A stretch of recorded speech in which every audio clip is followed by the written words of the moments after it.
Par exemple, si on considère le génocide pour elle, ses parents ont été tués, ses frères et sœurs, les gens de la famille, mais elle doit faire à ce que ça ne recommence pas. Justement, est-ce que vous comprenez pourquoi ça s'est passé? Oui. Et est-ce que vous avez des idées pour que ça ne se... Parce que si on ne le fait pas, on est semblable à ceux qui ont fait le génocide. Il n'y a pas de différence. Alors, il faut qu'on soit plus humain. Oui, c'est ça qu'il faut avoir de plus. Est-ce que vous comprenez ce qui s'est passé? Vous savez comment...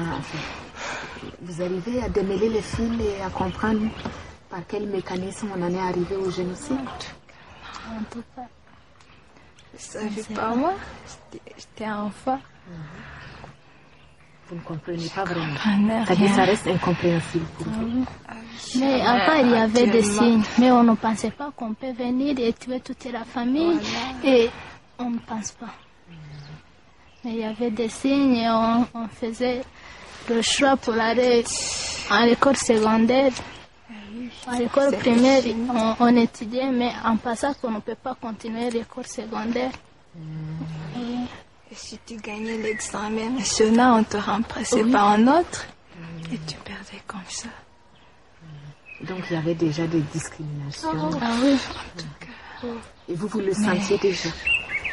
Ou bien c'est parce qu'on vous le disait? On me le disait en classe. Et on nous en disait classe. Ça. En tout cas, on faisait beaucoup de discrimination. Et en classe, on disait, les gens de terre, levez-vous, et les ciel, levez-vous. Mais on ne savait pas pourquoi on faisait. Et pas après. C'était un peu semblable dans les classes. Nous, c'était levez-vous. Chez eux aussi, c'était levez-vous. On se fait rien. Mais c'est que tout le monde a compris après la guerre. Oui. Parce que on savait. Parce qu'après, c'est là on s'isole un peu pour regarder. Comme si en bas, le Rwanda en bas, combien on n'a pas respecté l'être humain. Ça devait aboutir à un génocide. Oui. L'être humain était confondu à une fourmi. Plus de 3. Piétiner comme l'on veut. Ça devait nécessairement aboutir au génocide. Est-ce que vous en parlez entre vous? Ou bien c'est trop douloureux, vous ne pouvez pas?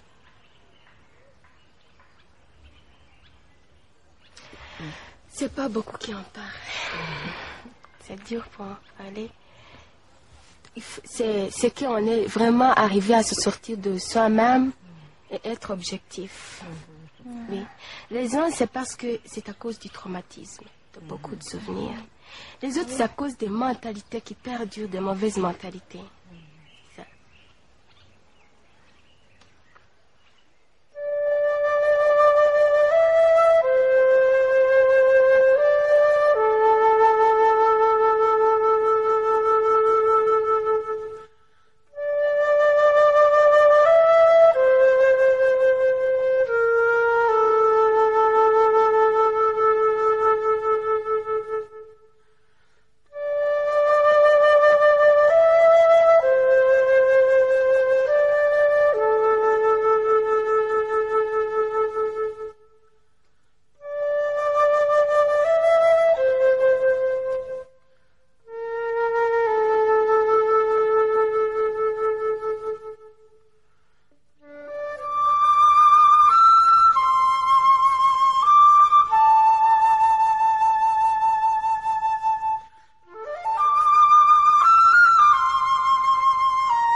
Si tu crois qu'on peut partager ce deuil-là, c'est possible. Oui, par la parole, avec beaucoup de pudeur, un peu à l'image d'ailleurs des Rwandais qui ne s'extériorisent pas beaucoup, qui disent qu'ils préfèrent pleurer dans leur cœur. Mais je suis d'accord avec cette idée que le deuil est très difficile également à partager, parce qu'au fond, ça n'aurait aucun sens pour moi de dire que j'ai souffert du Rwanda. La vraie souffrance a été pour les autres, pour ceux qui ont perdu leurs parents, pour ceux qui ont vu les scènes d'enfants qui les ont, je crois, peut-être détruits à jamais. Mais en même temps, on peut être comme le petit signe vivant qui dit que la vie est possible et qu'il y a la solidarité. C'est pour ça leur apporter la solidarité, une certaine présence et puis une certaine oreille également, une façon de dire je comprends ce malheur que vous avez, je suis à vos côtés. Comme le dit Boris, c'est vrai qu'on ne peut pas prétendre vraiment avoir souffert autant que vous bien souffrir actuellement, autant que... mais en même temps, je crois que ce serait de continuer dans la lâcheté, en fait, que de ne pas apporter cette présence. Et c'est ce qui justifie le fait que nous soyons là.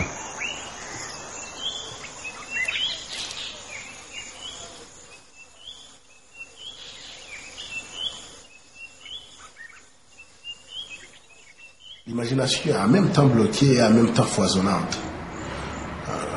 Parce que les gens ne s'imaginent pas, peut-être, vous qui êtes venus, vous pouvez vous rendre compte de ce que c'est. Mais les gens ne s'imaginent pas ce que ça peut être un génocide comme celui que nous avons vécu. C'est vraiment le mal absolu. Et absolu dans le vrai sens du terme. Et ça bloque mon imagination. Parce que mon imagination aurait dû, normalement, pour écrire, s'acharner sur des choses qui sont des rêves. Il faut que je prenne des rêves et que j'en fasse des réalités. Maintenant, la réalité a dépassé la fiction. Et franchement, est-ce que vous ne voyez pas que ça doit bloquer l'imagination? Qu'est-ce que je peux imaginer qui puisse approcher l'horreur qui a eu lieu? Impossible. Ni l'amour, ni l'amitié, ni le sens de l'abnégation, ni quelqu'un qui essaie de sauver. Tout ce que j'écrirai, ce sera toujours en dessous de la vérité. Parce que la vérité a été autre.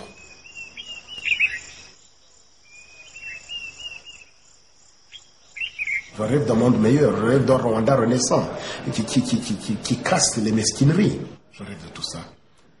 Mais ai-je les moyens et la capacité d'inoculer son microbe à d'autres, à ceux qui sont les rescapés du supplice, les suppliciés, tous ces gens-là qui ont des cadavres des leurs, qui jonchent encore les collines. Est-ce que je peux leur dire de rêver à un monde meilleur? Je pense à une tante quelque part sur le sommet d'une colline qui avait des enfants et qui n'a plus personne. Comment puis-je lui communiquer mon rêve? Parce que c'est comme un ficus dépouillé. C'est un véritable arbre hérissé de mépris. Comment est-ce que je peux casser cet hérissement? Comment est-ce que je peux pénétrer cet arbre et lui dire rêve comme moi d'un Rwanda nouveau? C'est ça mon problème. Mon blocage se situe là parce que les mots que j'emploie, il y a eu des actes qui les ont dépassés.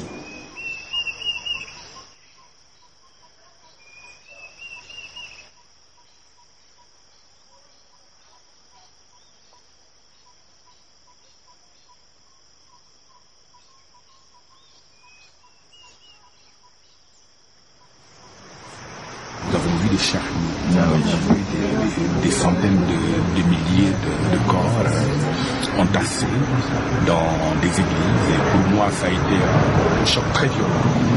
Je me disais qu'on avait plus ou moins tué dans peut-être 2 ou 3 églises, mais je ne savais pas que dans presque toutes les églises du Rwanda, les gens avaient été découpés à coups de machette.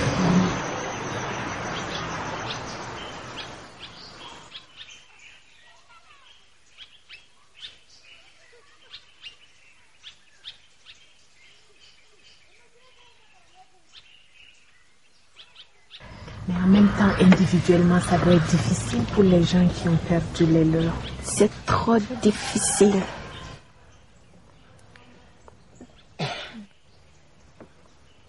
Moi aussi, j'avais des gens, par exemple, moi, à Kontika Boutali, c'est là où étaient centrés beaucoup de familles de mon grand-père maternel, donc ma famille.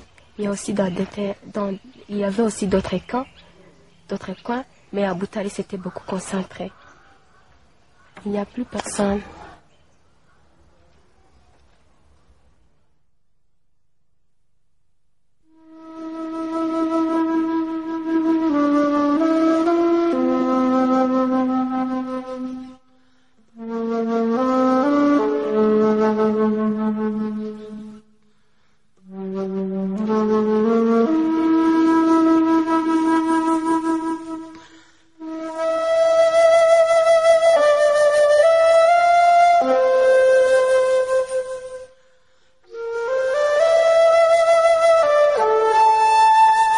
tugomba kubica ntutukangije ko muri umukecuru tugomba kwica uri umututsikazi. Nous devons te tuer, tu as beau être une vieille femme, mais tu es Tutsi d'abord.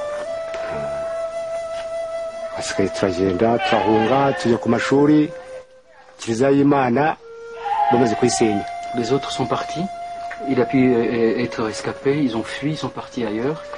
Et bon, l'église de Dieu a été tugiye mu rufunzo nabwo badusangayo bati tugomba kubica. Même là où ils étaient partis se cacher, ils les ont toujours trouvés là-bas, ils ont encore fui, ils ont encore refui. Ntaho muzaduhungira. Vous ne pourrez jamais nous échapper.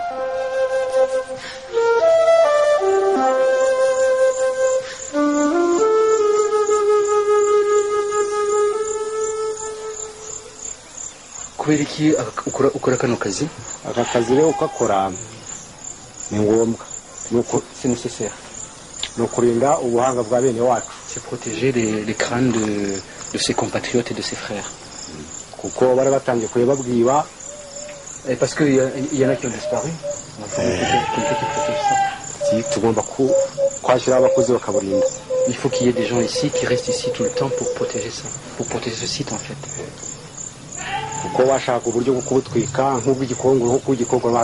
Il y a des gens qui veulent détruire ce site comme ils ont déjà détruit un site à Gikongoro. Alors forcément il faut qu'il y ait des gens, des bénévoles qui restent là pour défendre ça, pour protéger ça.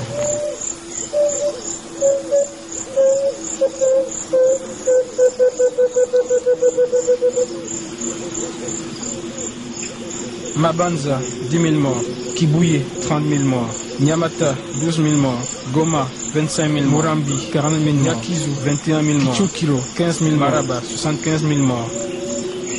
Tous ces noms et tant d'autres forment une ceinture de sang à la surface de cette mémoire béante, douloureuse, absurde. L'humanité brisée, le néant. Aujourd'hui, je sais à quoi ressemble 1 million de morts. Les mots manquent. Mais se taire, se faire comme si rien de tout cela n'avait eu lieu. Impossible.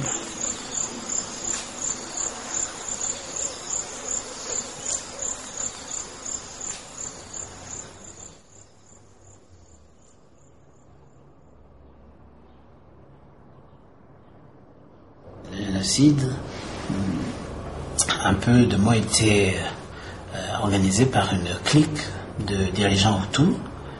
Et la technique qu'ils ont utilisée, c'est une technique qui avait été mise au point pendant 30 ans. C'est-à-dire qu'il faut associer un maximum de Hutus dans les tueries. Comme ça, tout le monde est coupable, personne n'est coupable.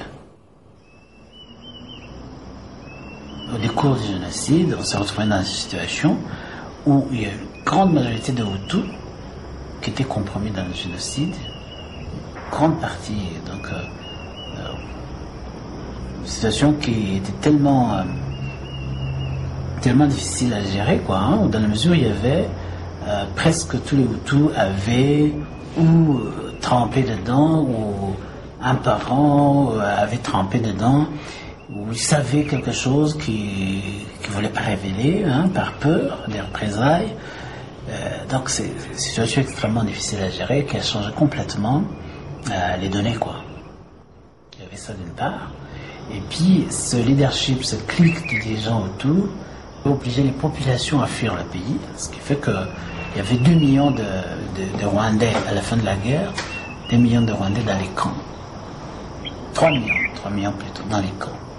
Donc, il fallait vider le pays.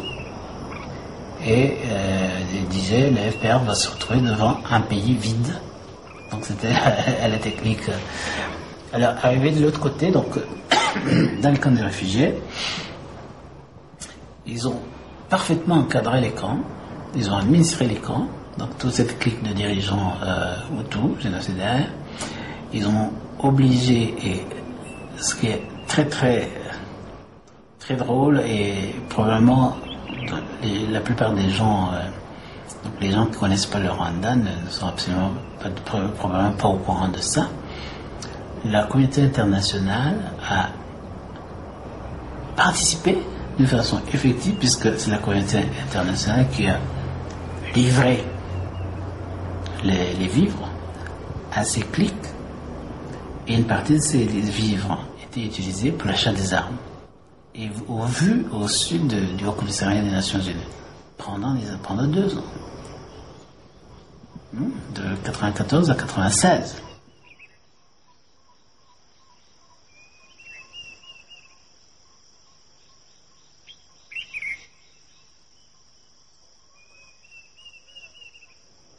Tout au long du chemin, depuis les positions intérieures du FPR jusqu'à Kigali, voire même jusqu'à Gisenyi ou Tchamougou, le pays entier était jonché de corps, et de fosses communes, de corps.